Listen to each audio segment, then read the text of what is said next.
Good morning, students. Welcome back to Science Online class. Today we are going to learn about sound. When you hear the word sound, what comes to your mind?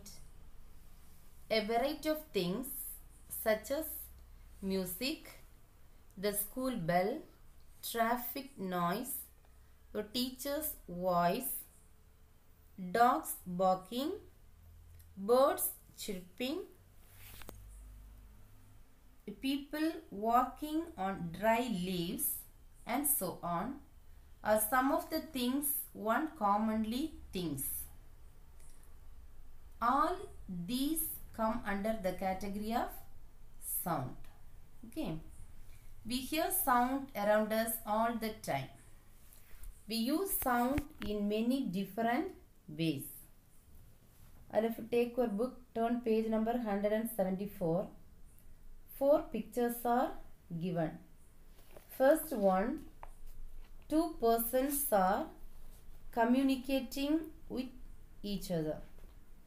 To communicate with each other by speaking. So, a type of sound is produced by them, isn't it? Second one, for enjoyment and relaxation, he is playing a musical instrument. So from that also we can hear sound. For entertainment and information, what are they doing? They are watching TV. So from there also they can hear sound. Then last one, to be reminded of something. In this case, to wake up. See, the alarm clock makes sound. Okay. Now, how sound is produced? How sound is produced? Objects that produce sound are called sources of sound. Okay. Objects that produce sound are called sources of sound. You take 2 steel spoons, strike it with each other, you can hear sound, isn't it? How it is produced, propagated and received is of great importance to us. Okay. The primary means by which we communicate with each other through speaking. Okay. The primary means by which we communicate with each other is through speaking. Okay. This is done through a combination of sounds. When we are communicating with each other, we can hear different types of sounds, isn't it? When we speak to each other on the phone or listen to the radio or television, it is the sound someone or something is making that is communicating to us. Okay. Now, let us find out how we and other objects produce sound.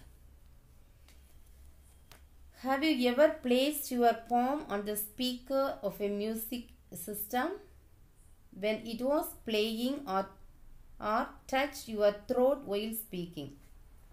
Now you do it. When you are speaking, you touch your throat. What did you feel? All of you do, ma? You sing a song or you talk something and you use your palms to touch your throat. You will feel a vibration, isn't it? You will feel a vibration. Actually, what is vibration? A vibration can be defined as a rapid back and forth movement of a body about a central position. You mark the answer. What is a vibration? What is a vibration? Page number 175, second paragraph, second line. A vibration can be defined as a rapid back and forth movement of a body about a central position. Can you say the definition? A vibration can be defined as a rapid back and forth movement of a body about a central position. Okay, ma? Then, a sound is produced because of a vibration. A sound is produced because of a vibration. Thus, sound is a vibration that is capable of being heard. Sound is a vibration that is capable of being heard. Okay.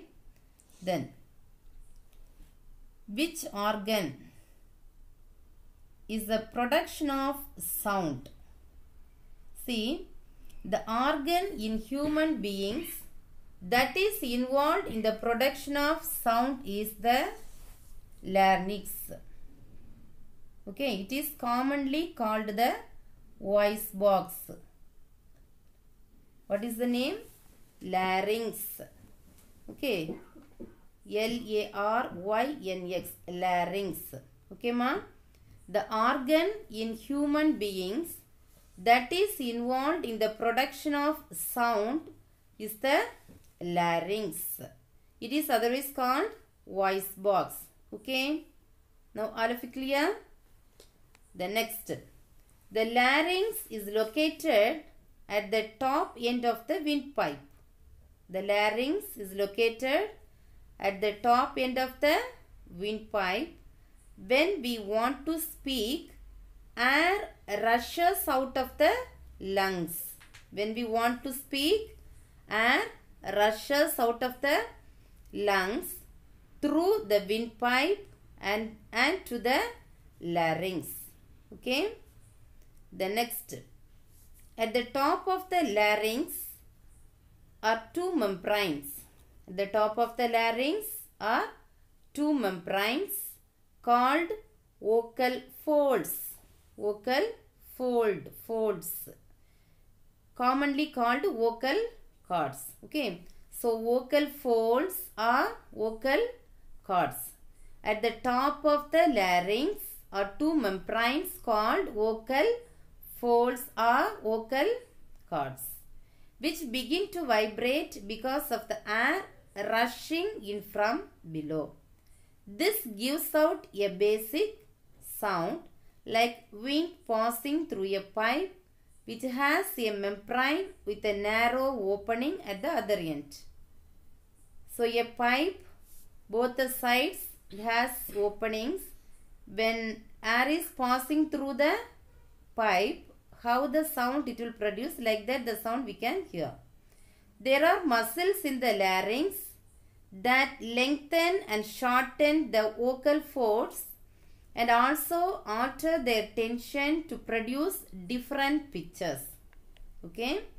There are muscles in the larynx that lengthen and shorten the vocal folds and also alter their tension to produce different pitches. Okay. The next point.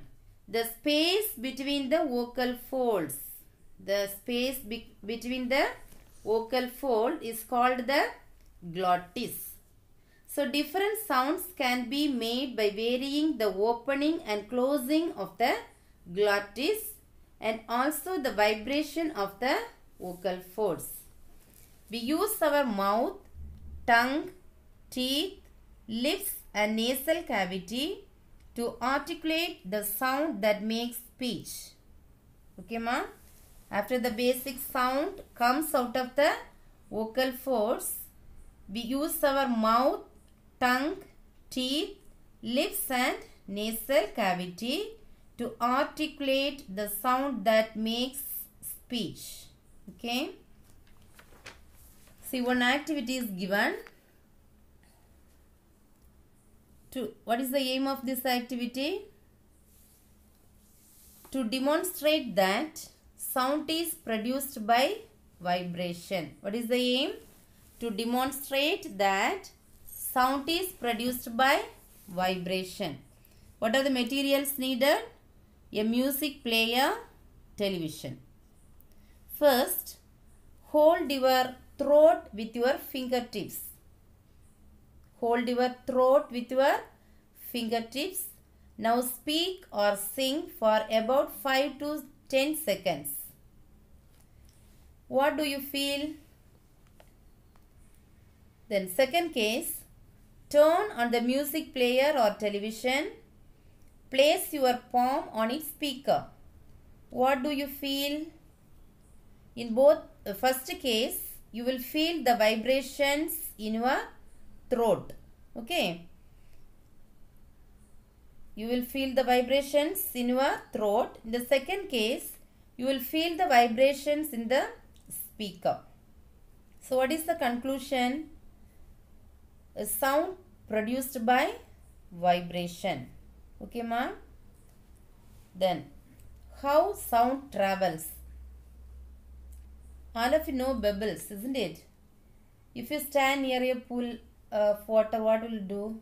If you take any stone or anything, you will throw inside the pool, isn't it? So what happens after throwing the bubbles? Water creates ripples of waves that spread in the pool. Have you seen, man? Okay. Here, vibrations cause waves in the air in the same way. We hear the sound when these waves reach our ears. Okay. Then here one more example is given, a drum. Example of a drum. See, when the drum is struck, the membrane on the drum moves backwards and forwards. Backwards and forwards. That is, it vibrates, isn't it? This causes the air molecules surrounding the drum to vibrate. When the drum is struck, the membranes on the drum moves forwards and backwards. So what happens? The air molecules surrounding the drum to vibrate. If you imagine the air molecules to be like small balls, a sound wave traveling through air alternatively pushes these balls close together and then pulls them away from each other. Okay, the air molecules, assume that are small balls. What happens? A sound wave traveling through air alternatively pushes these balls close together and then pulls them away from each other. The areas where they lie together are called compressions. Underline the word compressions. The areas where they lie together are called compressions, and the areas where they lie away from one another are called rarefactions. Okay, ma'am? So, compressions and rarefactions. The areas where they lie together are called compressions. The areas where they lie away from one another are called rarefactions. The diagrammatic representation is given. See page number 176. Propagation of sound waves. Here, the sound waves produced when the drummer beats the drum. That is shown in the picture. As a sound wave propagates, the molecules themselves do not move from one point to another. They only vibrate about a mean position. Okay. It is the effect that propagates and reaches our ears. Okay. So, what is compressions and rarefactions? Underline and study. Okay, ma'am. The next one, sound needs a medium to travel. Sound needs a medium to travel. Sound waves require a material such as solid, liquid or gas to travel through. So, sounds need a medium to travel. They cannot travel through vacuum. This is because sound travels by producing a vibration in the molecules of the medium surrounding it, and there are virtually no molecules in vacuum. If you take solid, the molecules are closely packed, isn't it? In solid, the molecules are closely packed. So, the sound travels fastest in solid. Okay, sound travels fastest in solid because the molecules are closely packed. Then for that one activity is given. All of you take page number 177. See, to show that sound can travel through solids. The materials needed: a long table or dining table or a long school bench, anyone. So make a friend A sit under the table. See the picture also, you can see it clearly. A boy A is sit under the table and the other boy B to put his ear to the tabletop. Okay, A is under the table, B to put his ear to the tabletop. Third one girl is standing, she is scratching the table very gently. Now scratch the underside of the table very gently. See here, find out which one of your friends heard you scratching the table. Say the answer, ma. Which one can hear? Yes, B. You will find that the friend who put his ear to the tabletop B would have heard the sound and the other friend A would not have heard it. So what is the conclusion? The second you may travel through the table, that is solid, but was not strong enough to travel through air. I said no, first it is travel fastest in solid. Okay. If it had traveled through air, friend A would also have heard it.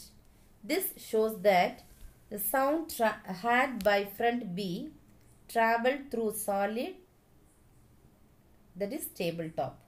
Okay, now all of you clear? So sound needs a medium to travel. Okay. What are the portions I taught?